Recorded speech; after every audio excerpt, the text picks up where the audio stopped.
చేసినా కానీ దేవుడు యేసుక్రీస్తు వారు దేవుడు ముందు, తండ్రి అయ్యే ముందు కుమారుడు ఏమంటాడంట, నేను మిమ్మల్ని ఎప్పటికీ ఎరగను అని అంటాడు. ఎంత భయంకరమైన ఇది. సో ఏంటి ఈ అబద్ధ ప్రవక్తలు ఎవరి విషయమై దేవుడు అట్లా అంటాడనంటే, ఈ అబద్ధ ప్రవక్తలు యేసుక్రీస్తు వారి ద్వారా రక్షణ అని చెప్పరు.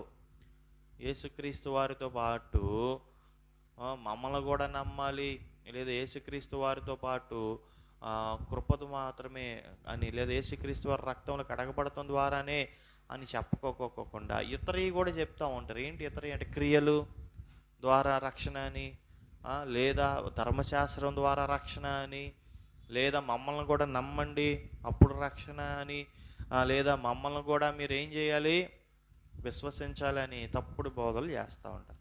సో అలాంటి వారి వల్ల ఏమవుతుంది, అలాంటి వారి వాళ్ళలో పడవద్దు అని చెప్తున్నారు. ఈరోజు చాలామంది